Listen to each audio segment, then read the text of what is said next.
Hello again, and welcome back to another episode of Mondays on Mondays. I'm the CDH Dad, and this is the CDH Warrior. And we welcome you back once again to a discussion that we have once a week on Mondays, and that's because our names happen to be Monday, so it kind of fits together well. And we discuss topics associated with families that deal with children that have serious medical needs, medical issues. And part of this is based on almost 3 decades of experience that we've had. Yeah. My son was born with CDH, congenital diaphragmatic hernia, which basically means that there was a hole in the diaphragm between the abdomen and the chest, and causes a lot of severe issues. When he was born, it was less than a 50% chance of survival. Now the general consensus is it's better than 80% chance of survival in the U.S. if the child's in an area where they can actually have adequate health care and treatment. So we deal with that. It's also one that my daughter, who was born without any issues, at 1.5 years, developed a condition called aplastic anemia, in which her bone marrow completely shut down. And she ended up having to have a bone marrow stem cell transplant, and then the associated issues with that. So between the 2 children, over a period of several years, we went through a lot of the issues involved in the health and medical issues, the developmental issues, and all the associated difficulties that come to play from that. And then the issues just in general life that become problems for families. So we set this up as just a chance once a week to discuss some of our experience, relay some of what information we get, and questions we get through social media and other outlets. And at some point you'll see in the broadcast an email address that we have. So you're welcome to send any comments or questions there just to let us know about that. One disclaimer that we generally put into this is that we are not medical professionals. We're not doctors, nurses, we're not therapists, but we do have quite a bit of experience over a good many years, both in our own lives and other people that we associate with. So we're familiar with a lot of these type situations. So thank you all once again for joining us, and with that, let's roll the title.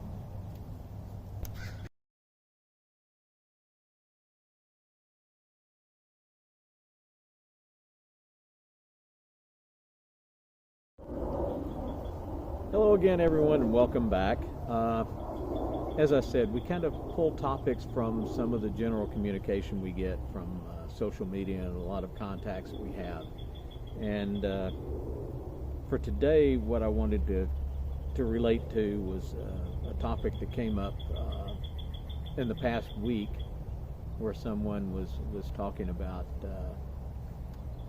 feeding and the child eating, and when they could handle when they could handle solid foods. Well, when they could handle the liquids, managed to getting them to eat either breast milk or formula, and the difficulties with that, and then going into solid foods and that end of things. And I know we went through that with both children. With a child born with CDH, as I was describing to this person, because their child was CDH, is that this is a child that when they're born, they're struggling to breathe. And the natural reflex is your body is going to try and protect yourself from drowning. Yeah. And because it wants to breathe, it wants to get air. So liquid in the mouth, particularly if they've had to be fed through IVs, tubes, those type things,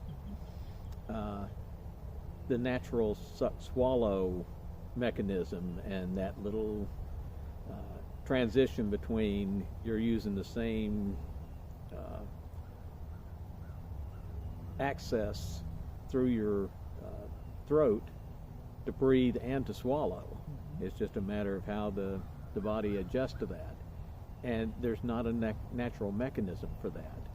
And if a child hasn't done that for days, weeks, months, while they're in the hospital, NICU, those type things, it's a mechanism that doesn't work well.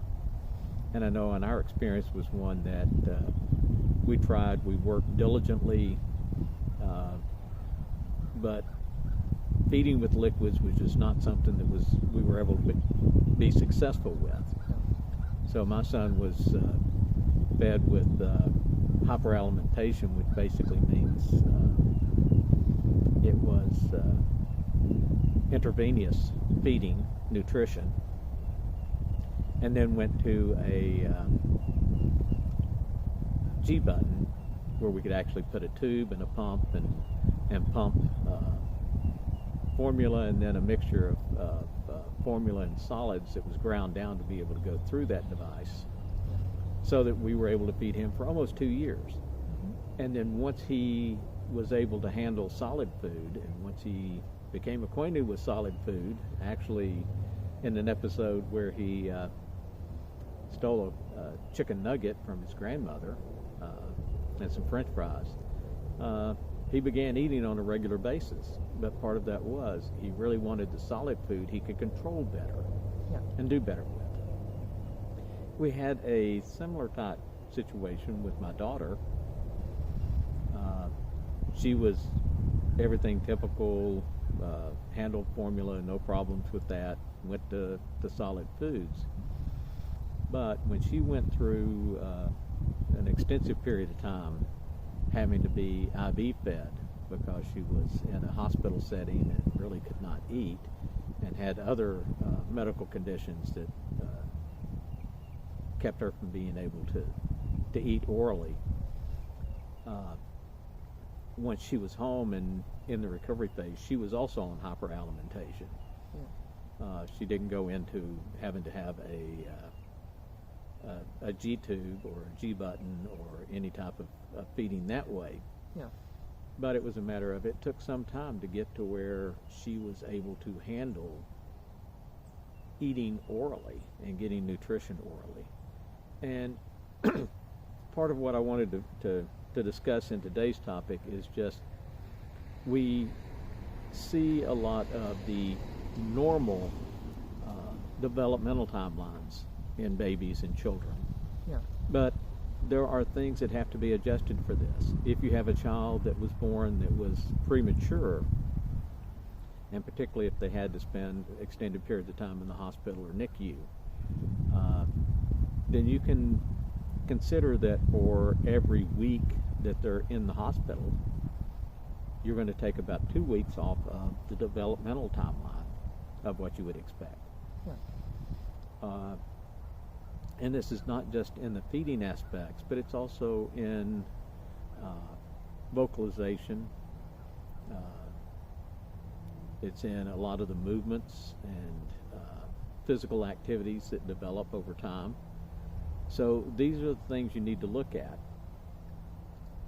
Part of what we miss in having children that have disabilities, medical issues that we have to deal with, is that we bring them home from a medical situation, but there's a lot of time spent on, how do you handle the medical issues and the health issues associated. Talked about how you handle the home transition.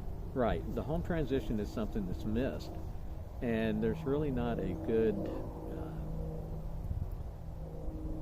transition documentation that says, okay, these are the things you need to work on, these are the things you need to develop, this is what you need to do to help, this is what you can expect problems with. And part of that is that a lot of these children, it's very unique, and each child is going to go through a different developmental timeline based on the physical conditions that they had and the situations that they had.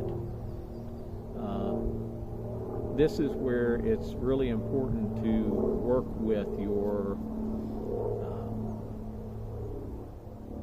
hospital staff, the social workers, and the therapists that are there, getting the contacts at that, but then also trying to immediately get in contact with the local resources that you have. Every state has early intervention specialists that are part of the state programs, and it's available to anyone. This is one that you may need to have to deal with your pediatrician to get contacts there. You may try and contact your local health department and see if there's access there. The March of Dimes has access to this, several other resources.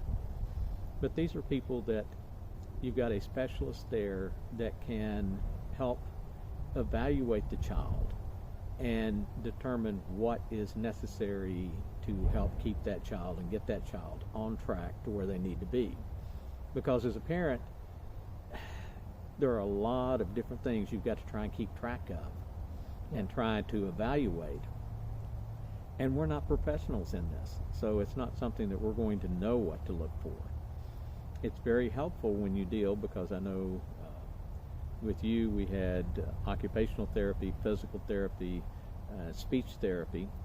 And speech therapy is not just in the vocalization, it's also in eating and the oral issues and those type of things. But they can look and assess for things that they may see that you would not typically assess. I know in your case, the occupational therapist was very good at determining that you had a difficulty on your left side because you would use your right hand to do things, but you could use your left hand, but you didn't take that left hand across to the right side of the body. This is not something that a typical parent would notice on a regular basis. But when she noticed this, then we knew as parents what we could work on in between to try and circumvent and get that back on track. So it was some of those things that you want to look at. It's also on the vocalizations. There's, you've got a child that hasn't been through the oral feedings and things like that. It's going to change the muscle structure in the mouth. So that's going to change some problems in the speech and development on those ends of things. Physical therapy on, okay, do you see that they walk it a certain way? Do they hold their legs a certain way? These are type things that can be seen at the infant stage that, if they're detected sooner, can alleviate some of the developmental and motion issues that will come into play as children get older. So these are the top resources that are out there and available that I think parents need to know that that's a resource that is fairly easily accessible. It's a matter of finding that. The other is, if you're looking at, okay, how do you access and utilize some of these resources? They are also very good at looking at what financial resources are available and what you can do. I know in our case with you, it was not necessarily an issue because at birth everything was pretty much well documented. With my daughter, because she was 1.5 years, almost 2 years old when this came into play, and the medical costs that come into play to issue, because I know between the two of you it was almost $1 million in medical cost that we had to deal with insurance and other resources. But they can look at some things. I know with my daughter was one is there's a Katie Beckett waiver, which you may not financially be able to classify under Medicaid and get the federal support for the medical expenses. But a Katie Beckett waiver is something that's a national basis that allows, it says, okay, this is an unusual situation. And even though this person has a job and has medical insurance and has those financial resources, this is something above and beyond what they can financially handle, and you can access into those resources. It takes someone who knows the system and knows the documentation and all the forms and all the contacts to get to that. So utilize those resources as best you can. Yeah. And as I said, I don't know if you have anything else, but that was the general topic I wanted to do is, there are resources to help you to get your child up to speed on the timeline as quickly as possible. It's not necessarily one that you're going to hit a 6-month or an 8-month or a 1-year milestone. But as long as you're seeing the improvement towards those points, that's the important part. It's kind of interesting considering this quarter I'm studying developmental psychology, and next quarter I'll be studying child psychology, child development.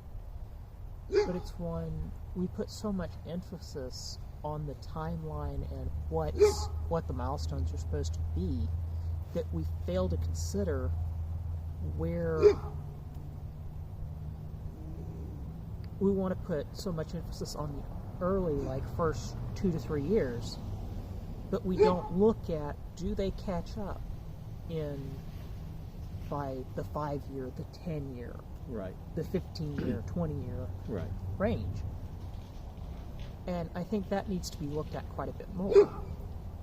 Right, and that is one that, from a parent, you're really looking at, okay, will your child be a normal adolescent and adult and reach those points? And you may be behind in some areas, but hopefully you get back on track. Yeah. Anyway. I think that's about all we've got for this week. Thank you once again for joining us for Mondays on Mondays, and have a great week. See you next time.